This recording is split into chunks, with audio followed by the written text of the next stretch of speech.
Ano nga ba ang mga signs na may kidney stone ka? Una, severe back or side pain. Ito yung sakit na nanggagaling sa flank area or sa likod na gumagapang pababa ng puson hanggang sa singit. Number 2, hematuria. Kasi nga, nagagasgas ng bato ang lining ng urinary tract mo, kaya possible kang magkaroon ng dugo sa ihi mo. Pangatlo, dysuria o tinatawag nating masakit o mahapding pag-ihi. And lastly, nausea and vomiting. Dahil sa sobrang sakit, naduduwal o nasusuka na talaga ang pasyente. Posible yun. So, ano nang gagawin mo? Siyempre, ayaw na nating umabot sa punto na uoperahan tayo.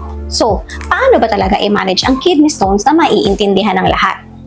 Ito ang aking bato-free checklist. Una, tubig is life. Ang goal mo is 3 liters a day. Hindi sapat ang 8 baso lang.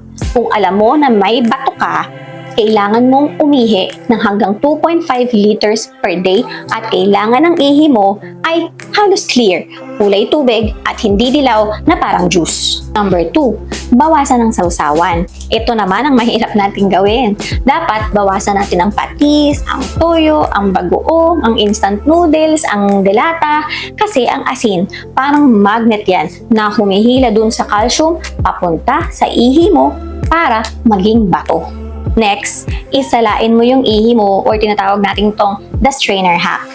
So, kung alam mo na may bato ka and gusto mo siyang ilabas naturally, salain mo yung ihi mo sa strainer or sa tela. Bakit? Para kapag lumabas yung bato, mapakita mo siya sa doktor mo. And importante yun sa kanila para masabi nila sa'yo kung ano yung mga diet na dapat mong iwasan. Lastly, lemonade is the key. Ang mga citrus fruits kagaya ng lemon at calamansi ay may citrate. Ito yung natural na pangtunaw or pang-iwas sa pamumuo ng mga crystals. So, kailan ka dapat tumakbo ng ER? Huwag ka nang maghintay kung unang-una hindi ka na makaihi, wala nang lumalabas. Ibig sabihin, barado na yan.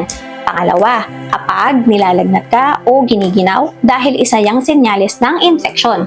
And lastly, kapag sobrang sakit na kahit anong posisyon ang ginagawa mo at hindi ka na rin mapakali. So paano? Simulan na natin yung pag-inom natin ng tubig ngayon pa lang. At huwag na nating antayin na sumigaw ang likod natin sa sobrang sakit. Safe and healthy lang tayo dapat. Kaya, i-share mo na to sa mga kaibigan mong mahihilig sa maalat. Until next vlog, bye!